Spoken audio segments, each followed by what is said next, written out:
Hello and welcome to another exciting episode of The English Couple. The English Couple. Yes, Julia and I are about to go and venture into the woods, such as it is. Of course, it's still spring and the leaves are just coming out. So Julia, where are we? We're near Steyning, aren't we? We are. We're just, well, I suppose we are never very shredded west of Steyning, about to venture up onto the South Downs, but in a woodland. I forget what it's called, actually. We've done this walk a few times in the past and filmed it, but on the other channel. And one time we had little Joe, your youngest, and he enjoyed, whoops daisy, he enjoyed leaping over the roots. And he was only really just started to walk, wasn't he? It was that sort of thing where he could walk, but also was very keen to be carried every 2 minutes. So we were coaxing him a little further each time, which is all good fun. But he still occasionally wants to be carried, doesn't he? He does occasionally, but he's got two beautiful, strong little legs. Yes, and he's a hell of a lot heavier. Yes. Than in the past. We're on a bit of a mission today as well on The English Couple. Yes. We're killing two birds with one stone, really. I want to record a piece for my other channel in the woods or in nature. I normally just sit down on a chair and record bits and bobs, a monologue, but we're going up that way rather than the steep hill above us. Or you're in the studio filming interviews. Yeah. And I've still got loads of those all lined up. So that's nice. So it's nice to sort of get out. And I thought, well, we need to do an English Couple and we need to get into the countryside as well. And we need to get a Richard Vobes monologue filmed. Julia, of course, with the kids, has limited time. So we try to make the best of it, don't we? We do. We try to cram as much as we can in the little time we get. And it's nice. You heard me there. It's nice now. We've started to get a little bit of interesting weather. Well, by interesting, I mean bright and not dull and wet. Pretty weather. Pretty weather. And it's nice, of course, it's lovely at this time when you start to get out, hear the bird song, which is lovely. And of course, all the buds are slowly opening up now and life is coming back to the moribund woods and the landscape with all the undergrowth and what have you. And it makes going on a walk, even if it's the same walk, that much more interesting. I'm going to get you to hold the camera for a bit. I'm struggling here. Bless you. Because I've got with us a bag with my other camera, which I use for my monologue, and a tripod that Julia's very cut. Do you want me to hold the tripod for a second? So this is a bit dishevelled filming, because we're just trying to do two things at once. But multitasking. Here we go. Look, we've got some elder. Lovely, lush elder coming out. And one of the things I think Julia and I would love to do is to look at different things like herbal remedies rather than, you know, just commercial drinks and beverages. Nice sort of, what would you call them? Fresh teas. Yes. Those sort of things. Absolutely, yes. Sycamore. And responsibly sourced teas as well. Yes, absolutely. But there's all sorts of wonderful herbs and things that just give you different health properties, don't they? Yes. And we've got a couple of books coming to try and learn some of that. I think it's so important to get into nature and become familiar with it. We've gone through that whole process of becoming more town-ized or city-vised, whatever that means. City-vised. And I just think it's so vital for people to experience the countryside again, you know. We definitely need to reconnect with the nature. Well, I certainly have felt it in my core for many a year, and it's kind of reminds me of the film Labyrinth. There's so many things to kind of distract you from that path of getting back to nature. All the awesome processed stuff you can buy in the shops and things. Absolutely. I myself struggle really badly with it. You know, I'm very easily not brainwashed, but influenced by a good advert. Yes. Especially when it is something that I have a taste for. The sun. So the sun has finally. The sun has finally come out. I have to put blinkers on when I go in the supermarkets. I'm not literally very good at ignoring the advertising. Look at this beautiful tree here. Absolutely gorgeous. It's an oak tree, I think. Absolutely amazing, but it's as you can see, it's had a little bit of trouble. It's died off. Some of the branches seem to have been worse for wear, but I'm not sure that's an oak actually. I think that is conker tree. A horse chestnut. That's a horse chestnut. Just looking up at the leaves coming out, buds. Yeah, the buds opening up. So and of course the leaves are on the ground, the dead leaves.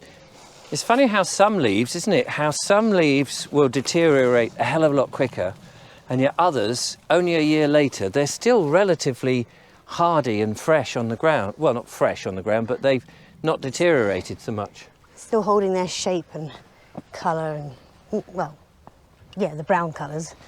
One of the things we're trying to do today then is to find a spot that is out of the wind, which has a nice little area to record the video that I want to do. Are you all right? You're struggling with the camera? I just had to switch arms. I know, it gets heavy after a while, doesn't it? I know exactly what you mean. You don't, do you? You don't have an inkling? It's all quite... You haven't been doing this for years? No, not too much. This is a managed woodland that we're in, and I think it's actually part of the estate at... Oh, golly, hang on. I do know this, but my brain is... It was a piece of land that was sort of given, but still managed by the estate. Oh, what's the name of the sodding place? It's... The manor is just over there, opposite Bunkton Church, and they've got a church, I think, inside there, or a chapel inside, and they manage the estate all around Chantonbury Ring, and it's very well known in the area, and I cannot remember it. If I remember it, I'll put it on the screen. So there it is. There it is. I can't remember. It's funny. No, I've got no idea. The brain is pretty dead. Lovely, lovely elder flowers coming out there. Shall I do a bit now? Yeah. So we're just trying to get into the main woodland, really. Just follow Julia, see if we can find where we are. Actually, the weather is now threatening rain in the distance there. I don't know if you can see that on the camera. It just looks a bit... I had this vision this morning. We'd sit with the sun and the light coming through the, you know, in the shafts through the trees, and it would look fantastic. And instead, nice log to sit on. Yes, sitting on a log, doing my little piece that I do for the other channel. That doesn't seem to be the case today, but never mind. Here we go. Look, these are beech trees. More beeches all along this pathway. And because they're of a certain age and they're lining this, you know that this path or this edge of the land that we can see beyond it has been delineated for an old time. Marker. But a lot of these trees are coming down. A lot of the ash are coming down because of ash dieback, which is... What exactly is ash dieback? Does anyone know? It's supposedly a virus, but that trees get, or a disease that trees get. Yeah, I'd like to know what it actually does, how it kills the tree or whatever. Listen to that. I don't know if you can hear that. That's just the wood creaking. That's the wood creaking, yeah. I don't know if you can hear it on the microphone, but here we go. Look, here's a conker tree. The leaves just opening up there. It's beautiful. Very, very easy to distinguish. I can see where that noise is coming from. It's because the branch of this tree, the horse chestnut, is rubbing up against this tree here. Ah. Yeah. And every time it moves, it's making that noise. It's making that creaking sound. At first I thought it was a woodpecker. Yeah, me too. You know. Then I thought it was just that tall, straight one breaking down on the inside a little bit. We've got holly here, which always indicates a bit of an ancient area, or certainly of some, 400 Ancient odd years. Ground. Hey, is this King Alfred's cakes? Oh, that's my phone. Should have put my phone on silent, so I'll do that. Apparently these make really good firelighters, if that is indeed what it is. Is that chicken of the woods? I'm not sure. I really need to look them up again. Chicken of the woods, I think, is bigger, isn't it? Yeah, that's what I thought. It's more fleshy. Unless that's just because I'm assuming it tastes a bit like chicken. Yeah. Not really, but maybe the texture. I've no idea. I've never tasted chicken, so I wouldn't know. But I've had the mushroom in the woods. Oh no, it's the other way round. Yeah. Well, here's a nice rotten log, but I don't think we could. No, I just want to sort of get. This opens up in a minute. That's where I'm imagining. Can I give you this? Yes. Sorry that you carry everything. I've got my bag. Shall I take the bag for a bit? No, I'm a bit nervous about that because the camera is unprotected in the bag and it's my expensive camera. Yeah. You keep hold of that. Just in case you wouldn't want the guilt. No. He says, what a rotten fella. We know a lady called Frances Sedgwick who keeps her cows. We made videos about those before. Yeah, what kind of cows are they? Dexter's. Dexter cows. And I think she still keeps them here, although there are horses in the background there, on part of the sweep in this area that goes back. And well, we made videos about those cows, and she does have to have them slaughtered when they come to the end of their particular life. But she does it very holistically. Yes, yes. She does it one egg spoon at a time, you know. We've actually sampled one of her. We have. Cows. I have to say, they were delicious. It was delicious. And that's the thing about eating, and you know, in the English couple, you've seen us go to farm shops and things, and it is a truism that properly cared for cattle, animals, pigs, and all the rest of it, that are brought up with a lot more, what would you call, free range type approach, freer, less industrial approach. Yeah, less industrial. Are tastier and of course better for you. Yeah, and for me, I think a key part is the slaughter, because a stressful slaughter affects the meat. That's not the reason why. I mean, I wouldn't want animals to suffer anyway. No. And the minimal suffering as possible is better. So, for the animals not to travel, for them to be born, bred, raised in a nice, happy environment with their family for as long as possible, and then have a mobile slaughter unit come along. The animal doesn't have to get into a trailer except that one. It's not waiting around for days and days, or potentially weeks, in kill pens, things like that, because it's so stressful. Can you imagine that?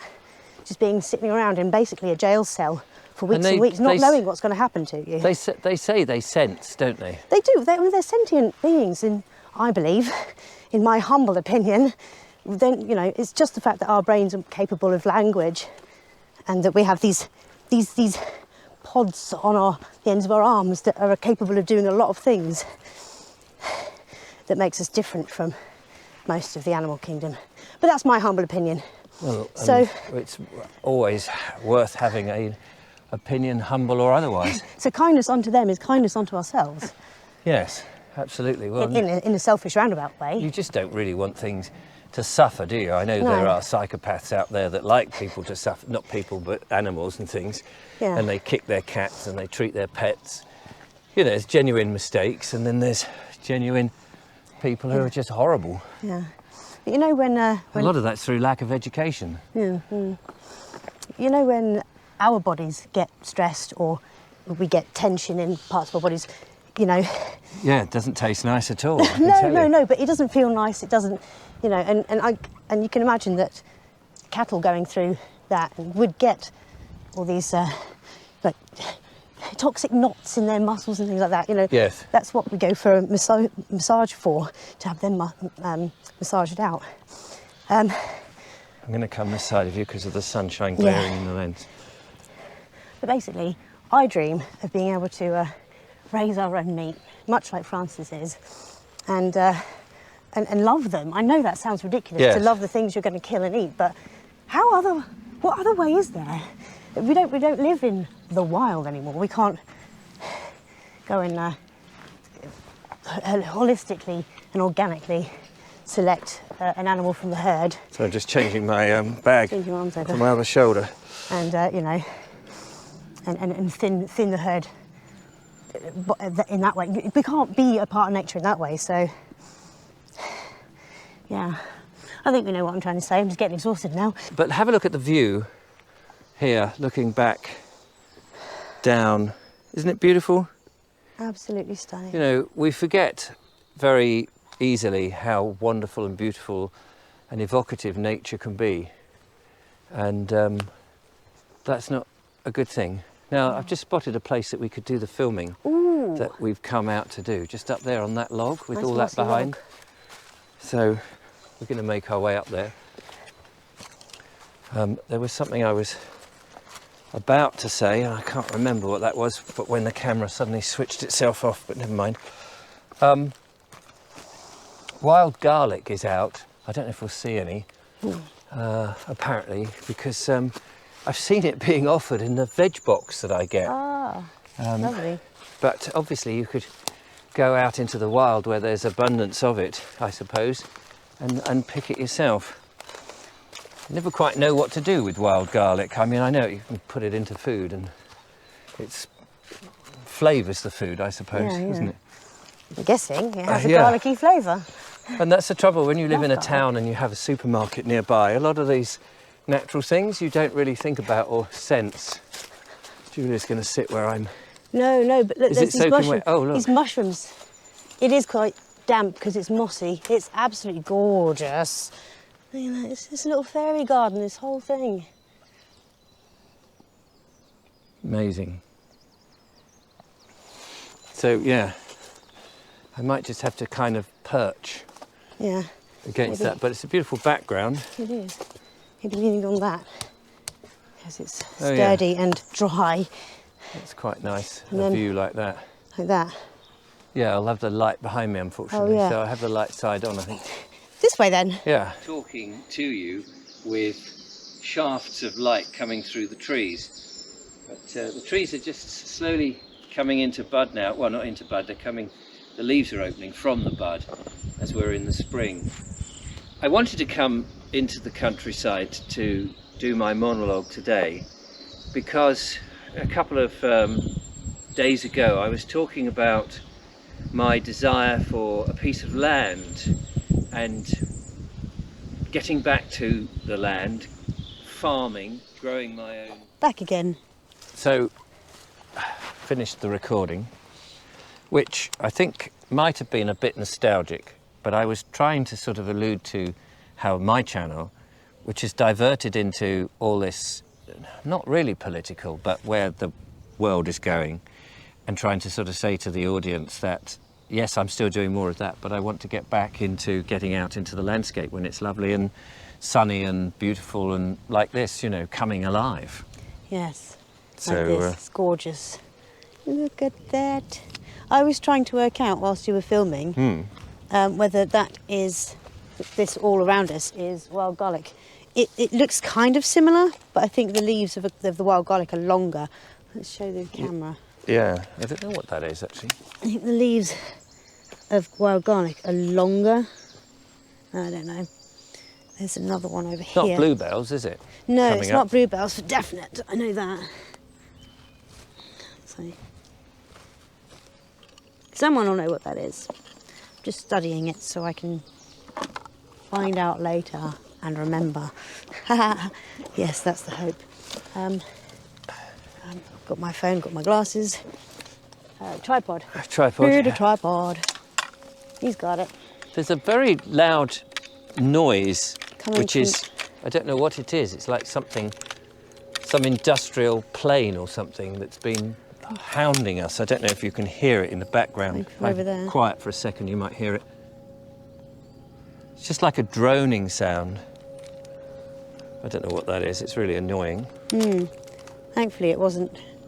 I couldn't hear it while we were filming your bit. I'm struggling with this. That's because your what is it? Roadie. Oh, it must be is behind the camera. Must be a bit of farming machinery, I think. I think you might be right, like a big lawnmower or something. Yeah. Right. Yeah. Well, we've got to get back, unfortunately. Yes, because I do have to get on. You've got to Back get to on. my kiddies. I've got to get this processed. I think we're all there. There's a helicopter now as well. So they've heard that I'm out here filming, so they've come to put a stop take to us that. away. Look, they're lowering the straitjackets now. Put these on or we'll shoot you. Yeah, I can't actually not funny, see the Danny. straitjackets, fortunately.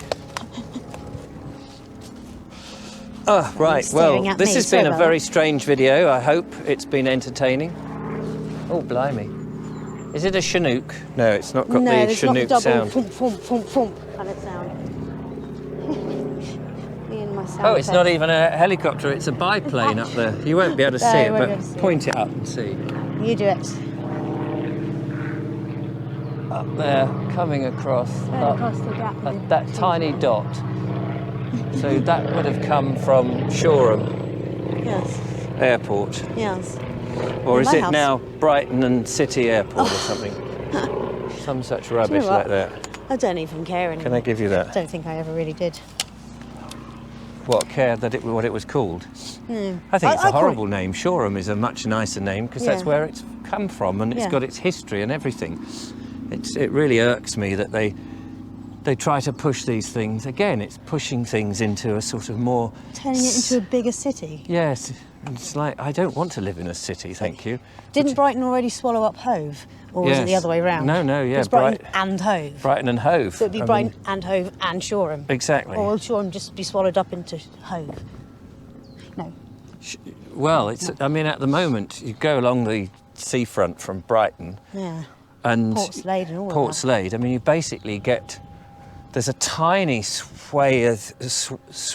of land just the other side of Worthing at Goring, and then there's Kingston Gorse, and then basically you're into Rustington and Littlehampton, and then a little bit of country before you get to Bognor. But most of the south coast here is, oh, they've stopped that noise, is it's just all, a whole coastline is pretty industrial, not industrial, well, you know, industrial or domestic or holiday flats or urban, that's the word, urban, thank you. Urbanised. Urbanised. Yeah.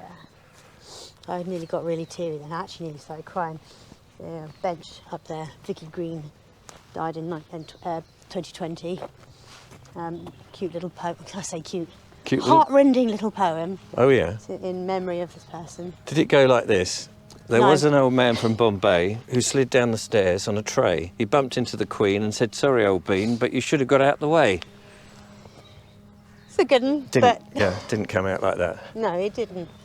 What? You can't remember it, I suppose. No. Was it a heart-rendering poem about the person Well, I who could died? go back. Run back and read it. No, no, we haven't got time, unfortunately. Luckily, I mean, It was, but I didn't want to interrupt what you were saying at the time. no. Was it sad? It was. Did it say she died in a horrible, agonising death when she got her Oh, head stuck goodness, between Richard, come an anvil and a sledgehammer? It could happen, but if she's Shit, watching, my by head. the way, I apologise. She or her family. Yeah, well, her family, clearly. Find the mud? Slick mud there might make, yeah. Might make for a good moment of funness. The branches of this tree look amazing.